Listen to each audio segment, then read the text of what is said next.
Welcome back to this vlog series on reward stuff and the Pay Transparency Directive. We have just had an amazing session last week where we gathered some of the biggest companies across the Nordics together with a special guest star. That was Kira Marie from the EU Parliament, the chief negotiator, and her political advisor, Asta. That was a great session, plenty of good stuff in there, and we want to update you on some of that today, just to give you some hints of what the biggest companies are thinking about in terms of practicalities, and also some of the answers that the politicians come up with themselves.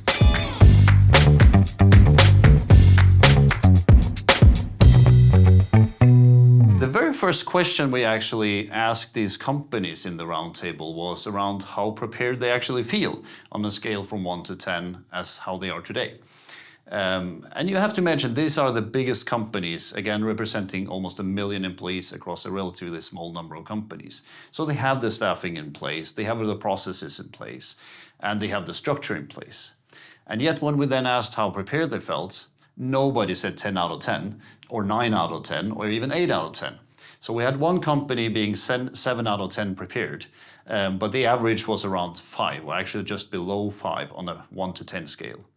So think about that for a second. Again, the biggest companies are not completely ready for this. So the question is, are you? And I think the honest answer is nobody really is fully prepared. So we wanted to see what kind of things were the biggest hurdles, what were the biggest obstacles.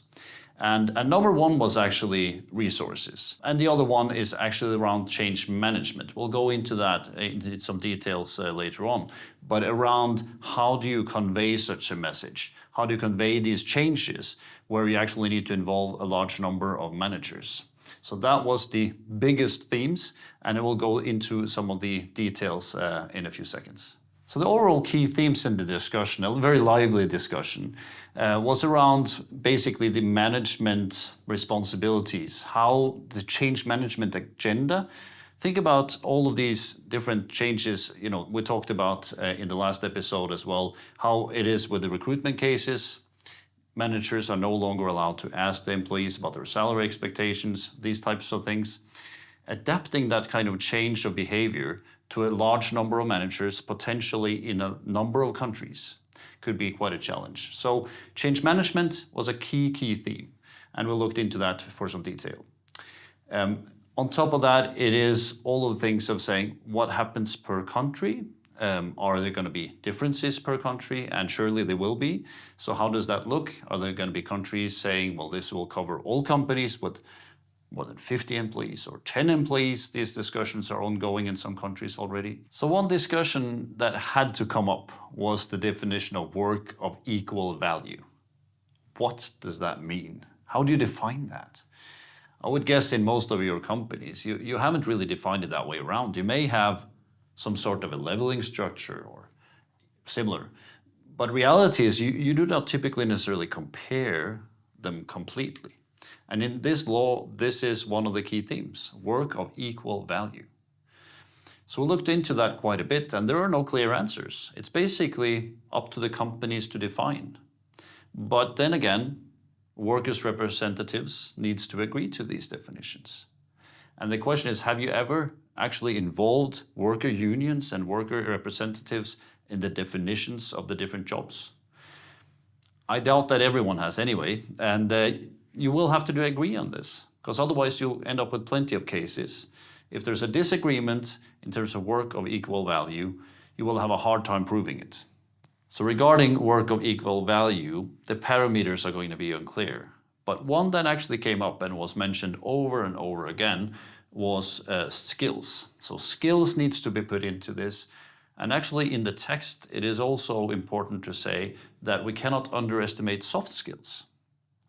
So if you look at the traditional way of defining jobs and hierarchy, etc., soft skills are very often underrepresented, if even mentioned. So we'll have to make sure that is also part of it. Finally, the good news around this is some stuff will also make it slightly easier for you, and that this will actually become part of the overall, or together with the sustainability reporting. So these are going to be in parallel. They're not going to be separate processes. They need to be done in parallel in terms of timing, etc. So that should hopefully be good news for many of you. So there's so much more we could be talking about in details. I would rather do that face-to-face in a seminar. We have one in September 7th here in Copenhagen. You're welcome to join. Just reach out to us and we'll send you the invite. It's already pretty fully booked, but we'll see if we can find further spots, or we'll make another seminar. So one of the things we wanted to say, is what about performance management? Is that going to get, being up and fighting again, or is it going to be dead? It seems like scales from 1 to 5, etc., may need to be reintroduced. The whole KPI setting, etc. So that's one of the key themes that may need to get back on track. And then there was this entire discussion around average and median, and that will be an episode by itself. So that was it for now. This was like a pre-summer update. I was just so excited we had this seminar and roundtable and wanted to share this news with you before the summer vacation. So hopefully you all have an amazing summer, and we'll have much more nerdy stuff to you once the rain is starting to hit us again. Thank you so much.